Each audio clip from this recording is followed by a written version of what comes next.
नमस्कार। आइए बात करते हैं सबसे पहले कनिष्ठा उंगली के बारे में। कनिष्ठा उंगली और सूर्य के पहले पर्व तक ना पहुंच पाए तो ये एक बात अधिकतर जानी जाती है कि ऐसे व्यक्ति की जीवन के अंदर स्थिरता नहीं रहती है, यानी वो कहीं ना कहीं से अपने आप से असंतुष्ट रहता है। उसे ऐसा नहीं प्रतीत होता कि मैं अपने आप में पूरक हूँ, कहीं अपनी आमदनी के हिसाब से, कहीं धन की स्थिति के हिसाब से, कहीं पारिवारिक सुख के हिसाब से। तो कुल मिलाकर के ऐसी स्थिति यहाँ कुल मिलाकर याददाश्त, बुद्धि, ये सब चीज़ हैं। भले ही ज़्यादा खड़ी रेखा हाथ के अंदर नहीं है, लेकिन कुल मिलाकर ग्रहण शक्ति अच्छी है। अब बात करते हैं हम आपके सूर्य की उंगली की। सूर्य की उंगली यश मान सम्मान के लिए जानी जाती है।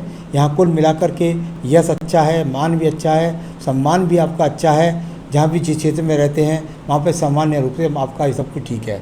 शनि और सूर्य की उंगली अगर के बीच में ये गैप होता है तो ये वो गैप होता है जिसके कारण व्यक्ति जो अपने अनुकूल, जो अपनी स्थिति के अनुसार व्यक्ति माता पिता की सेवा करना चाहता है वो व्यक्ति नहीं कर पाता है।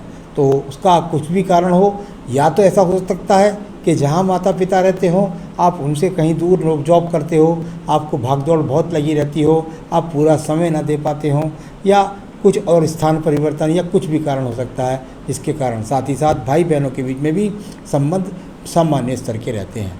शनि की उंगली और इस पर भी खड़ी हुई चिन्ह, खड़ी हुई रेखाएं मजबूती के साथ नहीं हैं। जब मजबूती के साथ ना हो तो धन की स्थिति भी मजबूत नहीं होती। अगर रोगों के हिसाब से देखूं तो अभी रोग के चिन्ह यहाँ किसी भी उंगली पर मुझे अभी नहीं मिले हैं। चलिए इसके बाद करते हैं बृहस्पति की उंगली की बात।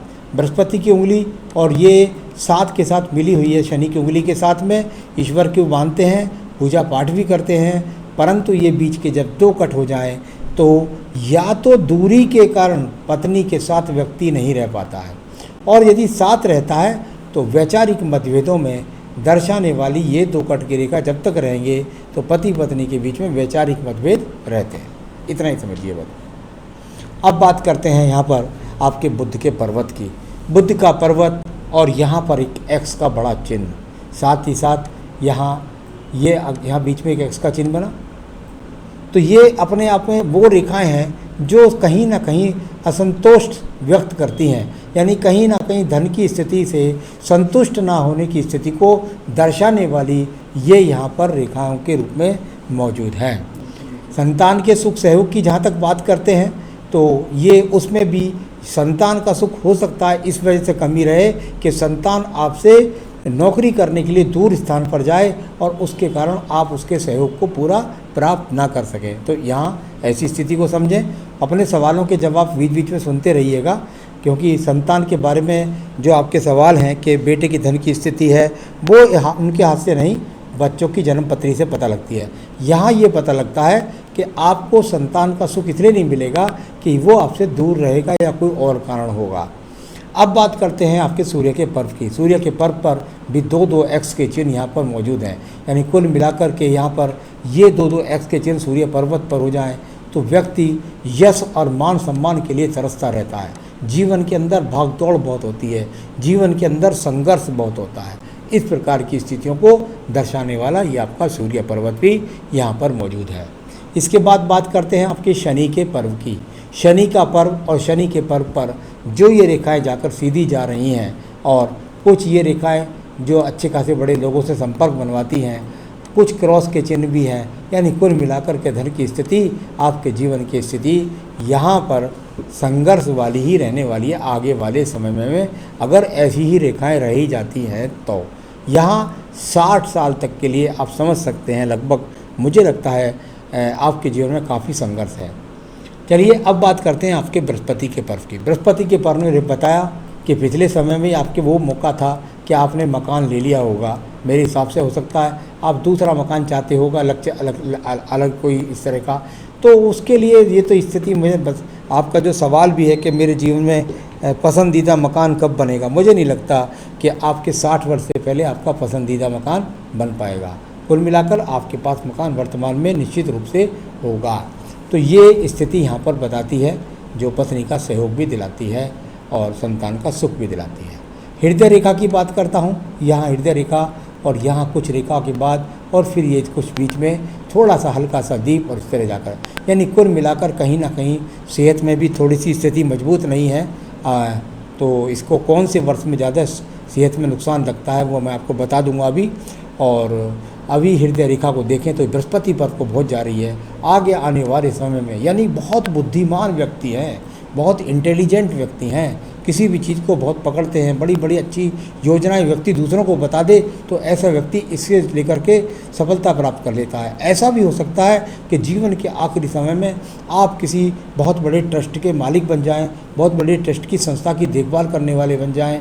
तो यहाँ वो स्थितियाँ भी, क्योंकि बृहस्पति वलय जैसी स्थितियाँ भी यहाँ पर बहुत मजबूती के साथ में हैं।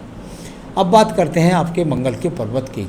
मंगल का पर्वत और यहाँ पर ये वो रेखाएँ यहाँ मौजूद हैं जो बताती हैं कि आप संघर्ष कितना करते हैं। नीचे जाकर बहुत सारे स्टार और एक्स के चिन्ह मंगल पर बनते हैं, यानी कुल मिलाकर के आपके संघर्ष का फल आपको नहीं मिलता, आपकी मेहनत का फल आपको नहीं मिलता। अब बात करते हैं आपकी बुद्धि रेखा की। बुद्धि रेखा और शुरू से में ही दीप से शुरू हुई और आगे चली गई। हस्तरेखा विज्ञान में कहते हैं अगर किसी की शुरुआत ही अच्छी ना हो तो जीवन में संघर्ष बनाती है। शुरू में छोटा सा दीप है, यानी इसी जीवन में संघर्ष बनाए रखती हैं ऐसी दीप लास्ट तक। तो यहाँ अच्छा खासा मंगल पर्वत पर पहुँचे तो व्यक्ति के जीवन के अंदर धर्म का संघर्ष बना रहता है। यहाँ पर देखिए, यहाँ भी एक्स के चिन्ह, यानी बुद्धि रेखा को यहाँ भी टच कर रहा है। तो कुल मिलाकर यहाँ भी लगातार आपके मन के अंदर टेंशन बनी हुई है। चलिए ये सब बताया, अब द्वितीय मंगल पर्व की बात करता हूँ। द्वितीय मंगल पर्वत ये भगवान की कृपा निकली कि यहाँ पर कोई मुझे चिन्ह नहीं मिला ऐसा जिससे मैं कह सकूँ किसी झगड़े झंझट मुकदमे का सामना आपको करना पड़ेगा। इसके नीचे चंद्र पर्वत को देखिए, चंद्र पर्वत पर भी एक रेखा है तो उसमें भी एक्स का चिन्ह, यानी कुल मिलाकर मानसिक चिंताएं लगातार आपके अंदर लगी रहती हैं। इस प्रकार को दिखलाने वाली रेखाएं, और ट्रैवलिंग बहुत लगी रहती हैं, ट्रैवलिंग में थकावट बहुत होती है। नीचे भी एक एक्स का चिन्ह है। तो यहाँ चिंताएं, मानसिक चिंताएं, ट्रैवलिंग, भाग दौड़, मानसिक, ये सब स्थितियाँ बहुत ज़्यादा खराब स्थिति के अंदर मौजूद है। चंद्र पर्वत बहुत खराब है, स्वास्थ्य का ध्यान रखना ही होगा आपको। अब बात करता है आपके सीधा सीधा यहाँ पर ये रेखा जो आपको व्यापारिक रेखा के रूप में लगती है, ये व्यापारिक रेखा नहीं है, ये रेखा बुद्धि रेखा है। और जा कर के ये इस रेखा का संबंध सीधा सीधा अगर कहें तो यहाँ बन गया जा कर के विवाह रेखा के साथ। जब विवाह रेखा के साथ संबंध बन जाता है, शुक्र पर्व में पहुँच जाता है, तो ऐसे व्यक्ति को ससुराल से सपोर्ट मिलती है, ऐसा देखने में आया है। साथ ही साथ पत्नी कि ससुराल पक्ष मजबूत हुआ, अच्छा खासा दहेज भी लेकर के पत्नी ऐसे लोगों की आती है और सुंदर भी होती है। तो कुल मिलाकर यहाँ बुद्धि रेखा ठीक है, व्यापारिक रेखा से सपोर्ट नहीं दिखला रही है, टूट टूट कर चलते वाली स्थिति व्यापारिक रेखा के अंदर मौजूद है। अब ये देखिए इतने सारे एक्स आपके केतु स्थान पर, यानी आपके जीवन में हो सकता है कई के सर्जरी का सामना आगे आने वाले समय में आपको करना पड़े, और एकाध हो सकता है पहले भी आप करा चुके हो, क्योंकि मंगल पर्वत पर पहले भी सर्जरी चिन्ह हैं। तो ये बहुत खराब, यानी इतने सारे एक्स हाथ के अंदर हैं जो आपके हर क्षेत्र को प्रभावित करते हैं। अब बात करते हैं भाग्य रेखा की। भाग्य रेखा का शुरुआत भी हुई है तो एक्स के साथ, यानी कि यहाँ भी देखें तो दूर स्थान पर भाग दौड़, चिंता या रोजाना की भाग दौड़, ये कुल मिलाकर कहीं ना कहीं अस्थिरता रहती है आपके काम में भी, आपकी नौकरी में भी, आपके व्यापार में भी। ये स्थिति यहाँ बड़ा एक्स जो हाथ के बीच में बना है, इसका मतलब है आदमी मन से बहुत पवित्र होता है। इतना सुंदर एक्स बने तो व्यक्ति मन से बहुत पवित्र होता है। तो चलिए आपके ये सब बताया। अब बात करते हैं हम आपके यहाँ शुक्र पर्वत की। शुक्र पर्वत पर पहुँचे तो वहाँ भी एक्स का ही सामना करना पड़ा। संसाधन सब हैं, काय से, कर्ज से, लोन से, अपने आप को संतुष्ट या जिस मकान में रहें उसमें संतुष्ट ना होना, पत्नी के साथ भी वैचारिक मतभेद बने रहना, ऐसी स्थितियों को दिखलाने वाला ये यहाँ पर शुक्र पर्व भी है। आयु रेखा की बात करता हूँ। आयु रेखा कुल मिलाकर के यहाँ 74-75 वर्ष की आयु रेखा हाथ के अंदर मौजूद है।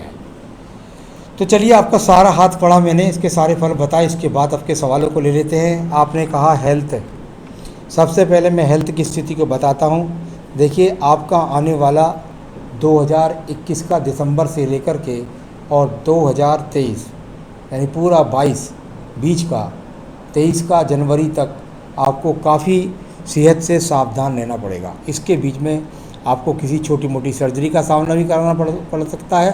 साथ ही साथ सेहत में आपको विशेष रूप से ध्यान रखना होगा। वेल्थ की स्थिति है, लगातार स्पेंड है, खर्च है, चलता रहता है, स्थिति सही चलती रहती है ठीक ठाक। वर्तमान में 2022 में ही आपको प्रॉब्लम हो सकती है थोड़ी सी। सफलता की जहाँ तक सवाल है, जो स्थिति आपकी आज है सफलता की, वही मुझे आगे की कम से कम 60 वर्ष तक स्थिति नज़र आती है, बहुत अच्छी नहीं दिखती। पैसे की स्थिति नॉर्मल रूप से मैं बता ही चुका, 60 वर्ष तक मुझे वही स्थिति लगभग लगती है जैसी आज है। क्या मेरा व्यवसाय होगा तो कौन सा? मेरे हिसाब से कहीं भी 8 साल तक मैं आपको कोई सलाह नहीं दूंगा कि आप किसी व्यवसाय के अंदर जाएं और एक भारी नुकसान या भारी कर्ज अपने ऊपर लाद लें। पसंदीदा मकान कब? ऐसा लगता है कि एक रेखा ने जहां बीच में एक्स बनाया है और कुछ प्रवृत्ति का, तो ऐसा मौका आपको मिल सकता है 2024-25 में। तो वहाँ उस समय आपको मौका मिल सकता है कि थोड़ा सा आप कहीं से जुगाड़ कर लें और थोड़ा सा अपनी स्थिति को मजबूत कर लें तो आप खरीद पाएँ, वरना बहुत मुश्किल है 60 से पहले। फैमिली लाइफ, बच्चों के पत्नी के बारे में पूछा है, पत्नी की सेहत के बारे में या पत्नी की और स्थिति के बारे में पत्नी का हाथ बताएगा। यहाँ तो आपको पहले अपनी सेहत का ध्यान रखना है और पत्नी से संबंध के बारे में ध्यान रखना है। बच्चे के बारे में बच्चे की जन्मपत्री, माता पिता के बारे में माता की पिता की जन्मपत्री या उनका हाथ, बेटे के धन की स्थिति बेटे की जन्मपत्री के अनुसार। तो आपके सभी सवालों का जवाब मैंने दिया और मैं चाहूँगा कि आप क्या करें जिससे आपके जीवन के अंदर आपकी सारी रोग कष्ट हट जाएं और सही रूप से आप मजबूत होकर के उन्नति तरक्की प्रगति को प्राप्त कर सकें। इसके लिए आपको एक बेहतरीन सा फायर ओपल इस उंगली में पहनना होगा। अगर आपको मिल जाता है तो ठीक है, नहीं मिलता है तो आप मुझसे मंगवा सकते हैं, मैं आपके स्थान तक पहुंचा सकता हूं। अपनी पूजा में सिर्फ और सिर्फ आपको 2 ही पूजा करनी है, एक तो आदित्य हृदय स्रोत और एक भगवान शिव की पूजा। शिव की पूजा किसी भी तरीके से करें, सोमवार के दिन शिव के मंदिर में जाएं, उनको जल चढ़ाएं, उनका अभिषेक करें, इस तरह कर सकते हैं। रुद्राभिषेक भी करवा सकते हैं। तो ये शिव पूजा करिए रोगों से कष्टों से बचाने के लिए, और आदित्य हृदय स्रोत को बच करिए, ये भी आपको रोग